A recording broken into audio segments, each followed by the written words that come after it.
Ever feel like you're living someone else's life? Like invisible puppet strings are pulling you in directions you never consciously chose. You wake up one day and realize you've been saying yes when you meant no, smiling when you felt angry, and making decisions that somehow never feel quite right. Here's what nobody tells you. This isn't coincidence. It's not bad luck.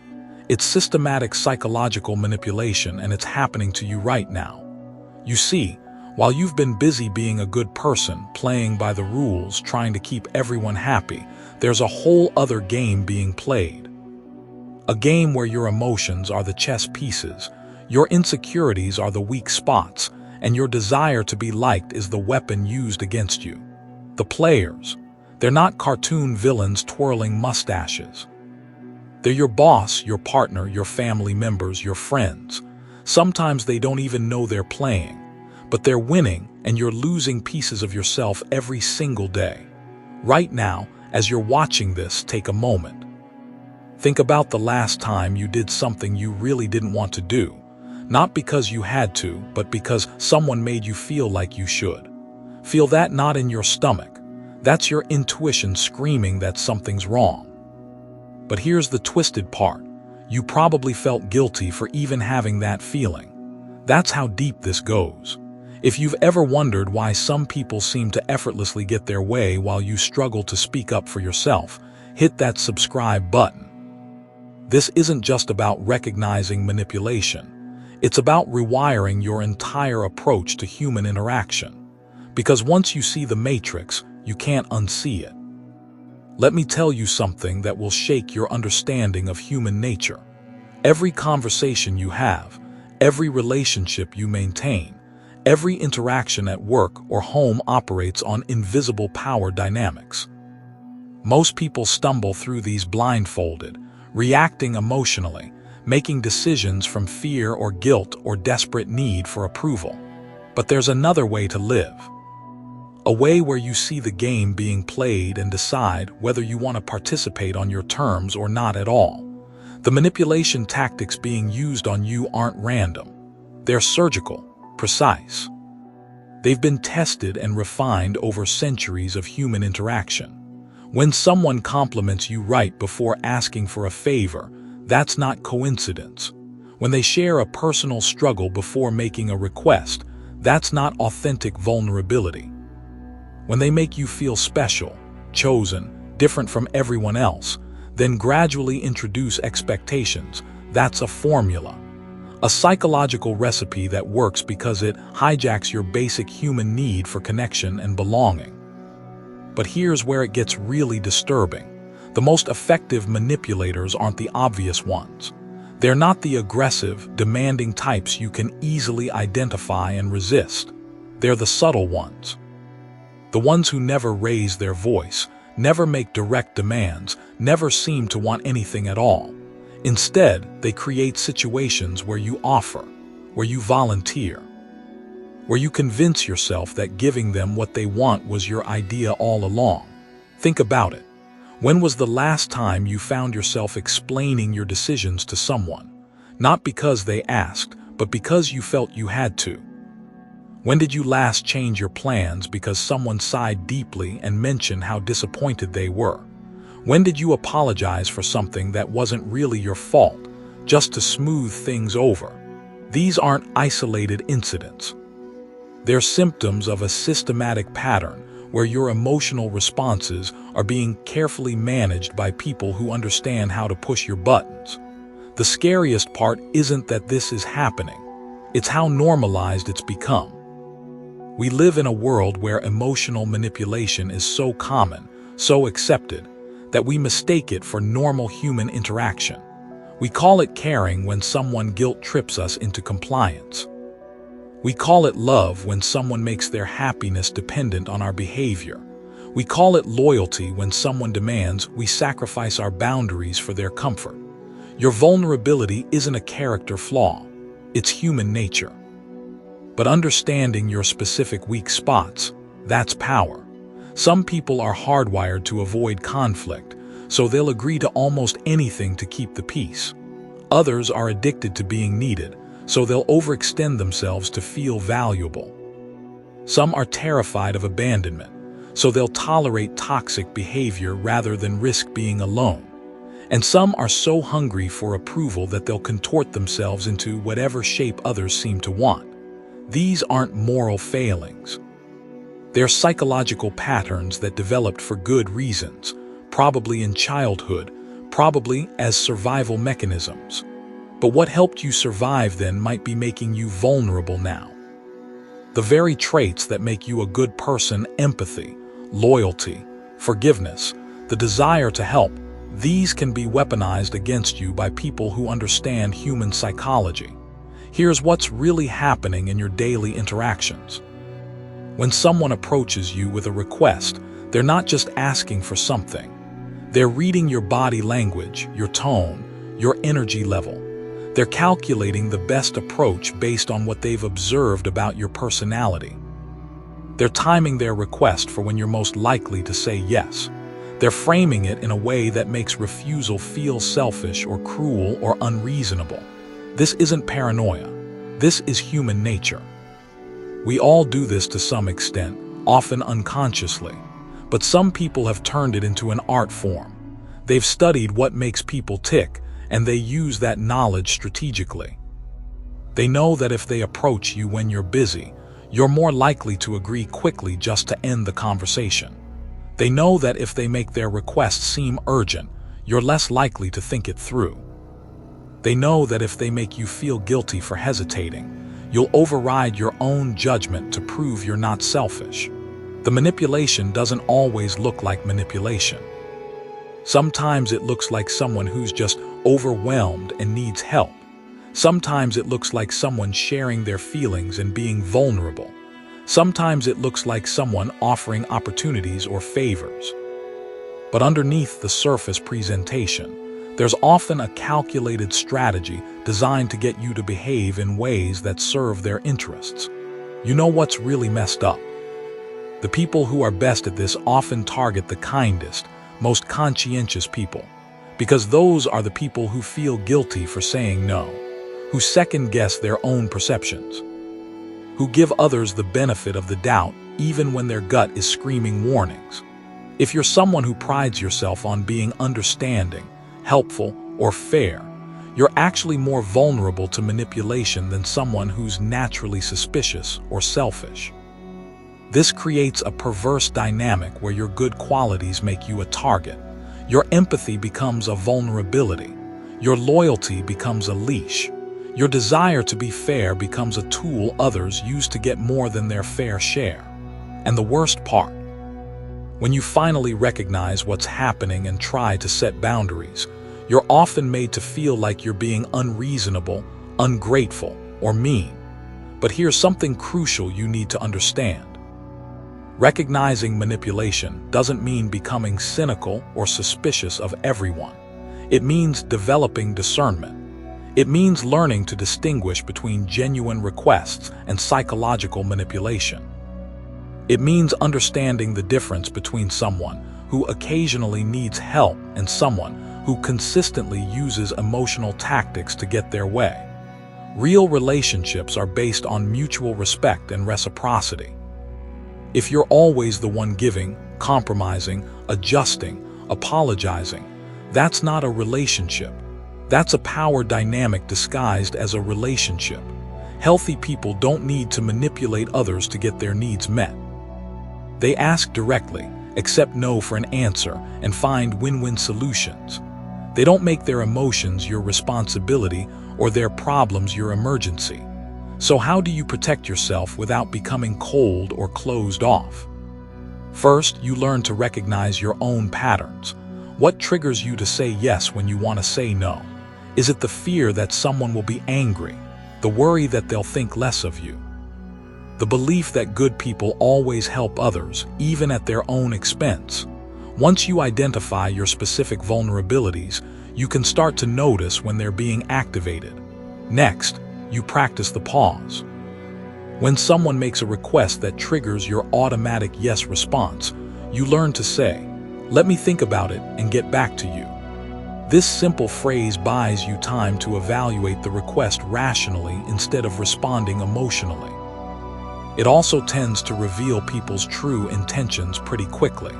Someone making a reasonable request will understand your need to consider it. Someone trying to manipulate you will often pressure you to decide immediately. You also need to get comfortable with disappointing people. This might be the hardest part, especially if you've spent your whole life trying to keep everyone happy. But here's the reality. You cannot live an authentic life while constantly managing other people's emotions. You cannot make good decisions when you're terrified of negative reactions. And you cannot develop genuine relationships with people who only like you when you're convenient for them. Setting boundaries isn't mean. It's healthy. It's necessary. It's how you teach people how to treat you. When you consistently allow certain behaviors, you're essentially training people that those behaviors work with you. When you start saying no to unreasonable requests, setting limits on your availability, and refusing to take responsibility for other people's emotions, you're not being selfish. You're being self-aware. But let's be honest about what happens when you start changing these patterns. People who are used to manipulating you won't like it. They might escalate their tactics. They might try guilt, anger, threats, or playing victim. They might tell you that you've changed, that you're not the person you used to be, that you're becoming selfish or difficult. This is actually a good sign. It means your boundaries are working. It means you're no longer as easy to control. Some relationships won't survive your growth. That's painful but necessary. Any relationship that requires you to stay small, compliant, or self-sacrificing isn't actually serving you. It's using you. And while it's sad to lose connections, it's worse to lose yourself trying to maintain relationships that drain your energy and diminish your autonomy. The goal isn't to become manipulative yourself. It's to become unmanipulatable. There's a huge difference. When you understand how psychological influence works, you can protect yourself from it while still being genuine in your interactions with others. You can be kind without being a pushover. You can be helpful without being exploited. You can be understanding without being taken advantage of. This requires developing what I call strategic awareness. You start paying attention to patterns instead of just reacting to individual incidents. You notice when someone's behavior changes based on what they want from you. You observe how they treat other people, especially those who can't do anything for them. You listen to how they talk about past relationships and notice whether they take any responsibility for problems or always blame the other person. You also learn to trust your instincts even when you can't logically explain why something feels wrong. Your subconscious mind processes thousands of micro signals that your conscious mind misses. That gut feeling that something's off. That's your psychological immune system trying to protect you. Stop overriding it with rational explanations for other people's behavior. Here's what changes when you master these skills. You stop being a people pleaser and become a strategic interactor. You stop reacting emotionally and start responding thoughtfully. You stop taking responsibility for other people's feelings and start focusing on your own choices. You stop explaining yourself to people who aren't genuinely trying to understand you. This doesn't make you cold or calculating. It makes you conscious. It makes you someone who participates in relationships by choice rather than compulsion. Someone who gives because they want to, not because they feel they have to. Someone who sets the terms of their own engagement with the world instead of constantly adapting to other people's agendas. But perhaps the most important shift is this. You stop believing that being manipulated is evidence of your goodness and start recognizing it as evidence of your boundaries being violated. You stop seeing your refusal to be controlled as selfishness and start seeing it as self-respect. You stop apologizing for having needs, wants, and limits, and start expecting others to respect them. The truth is, manipulation only works when there's something in you that allows it. Some unhealed wound, some unmet need, some fear that's stronger than your self-preservation instinct. The real work isn't just about recognizing manipulation in others. It's about healing whatever inside you makes you vulnerable to it in the first place. This might mean addressing childhood patterns where love was conditional on good behavior. It might mean working through fear of abandonment that makes you cling to toxic relationships. It might mean developing a stronger sense of self-worth, so you don't need constant external validation. It might mean learning to tolerate conflict instead of avoiding it at all costs. When you've done this inner work, something interesting happens. You become less reactive to other people's emotional manipulation because you're not operating from those old wounds anymore. You can see someone's guilt trip for what it is without feeling compelled to fix their feelings. You can witness someone's anger without taking responsibility for causing it. You can observe someone's disappointment without sacrificing your boundaries to relieve it. This is true psychological freedom, not the absence of influence, but the conscious choice about which influences you allow into your life. Not the elimination of all relationships, but the cultivation of relationships based on mutual respect rather than emotional control. Not the development of cynicism, but the development of wisdom. Once you understand these dynamics, you start noticing them everywhere. In advertising that creates artificial urgency. In political rhetoric that appeals to fear and anger. In social media algorithms designed to trigger emotional responses. In workplace cultures that normalize overwork and boundary violations. In family systems that operate on guilt and obligation rather than love and choice. You realize that manipulation isn't just interpersonal, it's systemic, it's cultural, it's everywhere. But instead of feeling overwhelmed by this awareness, you feel empowered, because you can't protect yourself from something you can't see. Once you can see it, you can make conscious choices about how to respond. The most liberating realization is this: you don't have to play games you didn't agree to play. You don't have to accept roles others assign to you. You don't have to tolerate behavior that diminishes your well-being just because it's familiar or because others expect you to. You have the right to opt out of dysfunctional dynamics, even if other people don't like it. This isn't about becoming selfish or uncaring. It's about becoming intentional. It's about making choices from a place of clarity rather than compulsion. It's about building a life based on your values rather than other people's expectations. It's about creating relationships that energize you rather than drain you. When you operate from this place of awareness and intention, something magical happens. You attract different kinds of people into your life. People who respect boundaries, people who communicate directly, people who take responsibility for their own emotions and actions. People who want to know the real you, not the version of you that says yes to everything. And you start showing up differently in the world, more authentic, more grounded, more confident. Not because you're trying to impress anyone, but because you're no longer contorting yourself to manage other people's reactions. You're just being yourself, and you're okay with whoever has a problem with that. This journey isn't easy. It requires courage to see uncomfortable truths about yourself and others. It requires patience to develop new patterns of thinking and responding. It requires wisdom to know when to engage and when to walk away. But it's the difference between living your life and living someone else's version of what your life should be. The question isn't whether you'll face manipulation in your life. You will. The question is whether you'll recognize it, understand it, and respond to it consciously, or whether you'll continue to react unconsciously and wonder why you never feel quite like yourself. Your mind is your most valuable asset.